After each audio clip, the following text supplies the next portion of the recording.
Bonjour et bienvenue sur le plateau Village Semences. On va parler aujourd'hui de bâtiments d'élevage, de bâtiments de qualité pour l'élevage et pour l'éleveur. J'ai à mes côtés Élodie Rouget. Vous êtes responsable communication de la marque Eternit. Bonjour. Et j'ai en visio Jacques Charlery, donc du GIE Élevage Bretagne. Bonjour.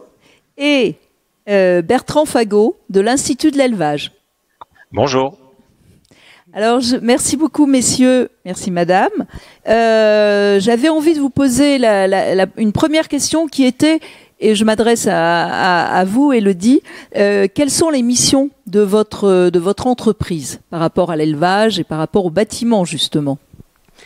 Alors, Eternit accompagne les agriculteurs depuis 100 ans. On fabrique des plaques ondulées, donc on est sur la couverture des bâtiments d'élevage. Donc, c'est des plaques en fibre ciment, donc d'origine naturelle, parfaitement adaptées, puisque respirantes, et donc qui permettent d'apporter vraiment des solutions aux bâtiments dans l'élevage. Et donc, vous travaillez avec des partenaires qui sont donc l'Institut de l'élevage. Et on peut rappeler, Monsieur Fagot, ce que fait l'Institut de l'élevage par rapport au bâtiment. Oui, donc l'Institut de l'élevage est un organisme de recherche et développement concernant l'élevage de ruminants. Donc avec de nombreuses activités dans le domaine de l'élevage et également une activité très forte dans le domaine du bâtiment d'élevage. Donc ce qui nous rapproche et ce qui nous a fait travailler sur certains sujets avec Eternit, c'est notamment l'enjeu de la ventilation des bâtiments d'élevage qui est essentiel notamment à la fois pour la santé des animaux, le bien-être des travailleurs et bien sûr la préservation des bâtiments. Voilà, donc grosso modo, ce qu'on peut résumer de l'intervention de l'Institut de l'élevage, on est plutôt créateur de références. On échange beaucoup aussi avec les organismes de terrain. On a beaucoup de remontées du terrain, donc on échange et on essaye de bonifier tout cela et dans le but de faire progresser en fait la construction des bâtiments en France, la qualité de construction et d'offrir vraiment des bonnes conditions de logement et des bonnes conditions de travail pour les éleveurs.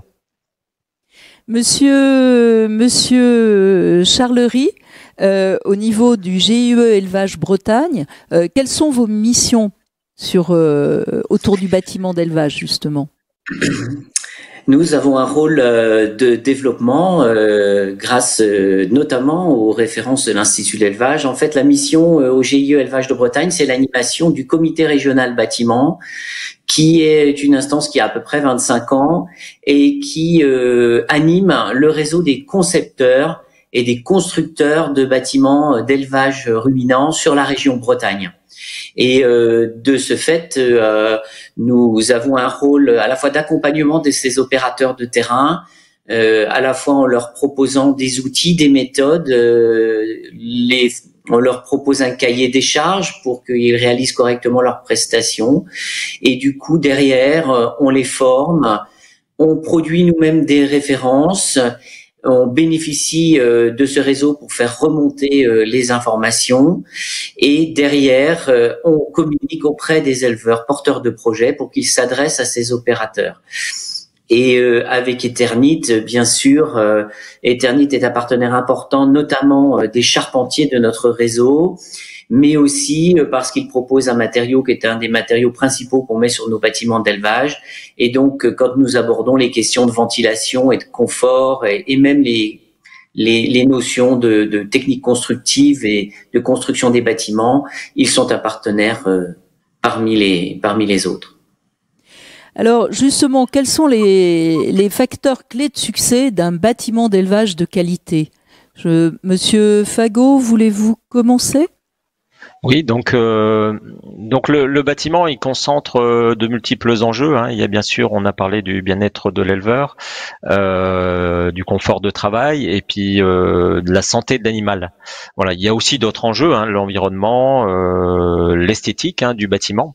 Donc il y a énormément d'enjeux qui se concentrent autour du bâtiment, et construire un bâtiment, c'est pas anodin du tout.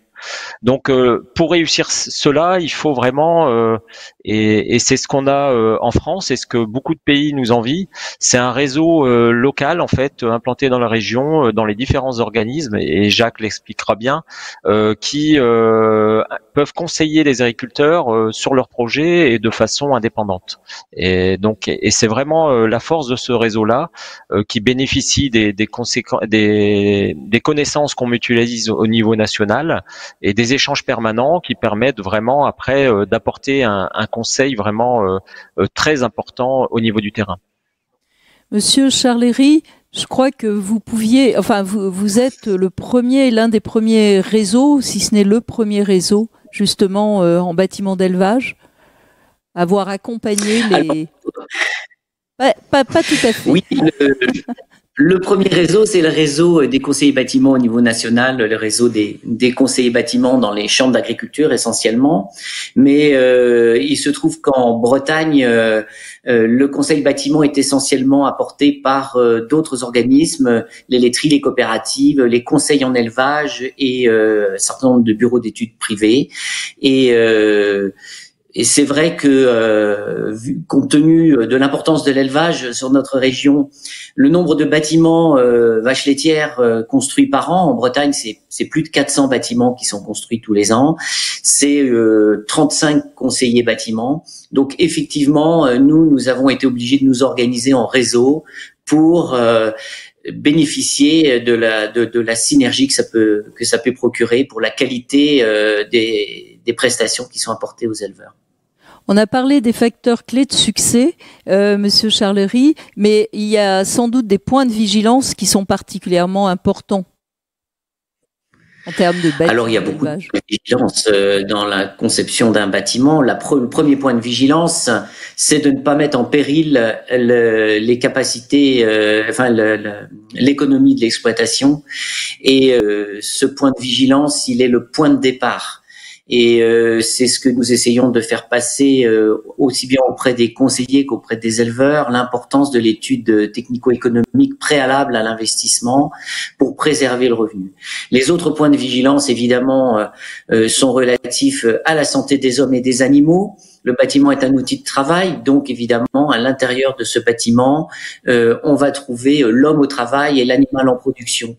Et le point de vigilance commun, c'est ce qu'on pourrait appeler aujourd'hui le one welfare, c'est-à-dire le bien-être partagé des uns et des autres.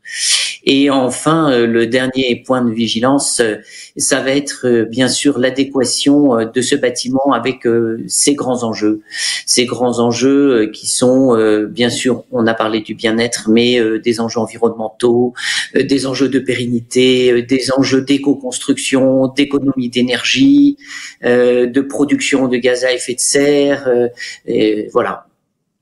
Monsieur Bertrand Fagot, est-ce que il n'y a que les bâtiments neufs qui peuvent bénéficier de toutes ces nouvelles qualités, ou bien c'est aussi possible de rénover et de rendre des bâtiments et d'avoir des bâtiments de qualité? Alors la particularité en élevage de ruminants, c'est qu'il n'y a pas de standard de construction, hein, et dans beaucoup de projets, en fait, on valorise l'existant, et ça permet aussi de pas avoir de friches rurales, je dirais, au niveau des élevages de ruminants. Et la réflexion justement sur l'aménagement de l'existant est tout aussi importante. Voilà, et par rapport au message de Jacques, par rapport à l'optimisation économique, elle est souvent c'est un préalable, hein, de voir si on ne peut pas valoriser d'abord l'existant avant de reconstruire du neuf. Une dernière question très rapide, en 2 mots, pour l'un comme pour l'autre. Le bâtiment, qu'est-ce qui va changer prochainement en matière de bâtiment? Le bâtiment du futur, c'est quoi, avec un mot ou 2 mots, l'un comme l'autre? Monsieur Charlery? C'est moi qui commence. Le bâtiment de demain, il doit, à mon avis, je pense, être polyvalent. Il doit pouvoir évoluer. Parce que on ne sait pas ce que sera la production laitière ou la production bovine demain, et il doit donc être conçu et construit de manière à répondre aux enjeux dont je vous ai parlé, mais aussi de pouvoir s'adapter. Et c'est pour ça que plus il sera simple et plus il sera évolutif. Monsieur Fagot, voulez-vous rajouter quelque chose? Oui, au lieu d'évolutif, j'aurais dit évolutivité, donc on est relativement d'accord.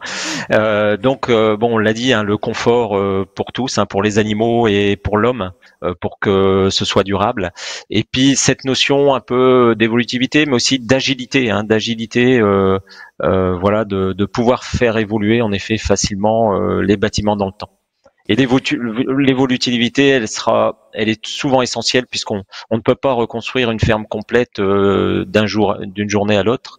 Donc il faut essayer de se projeter dans le temps et d'anticiper beaucoup de choses. Merci beaucoup à tous les 3. Merci. Merci.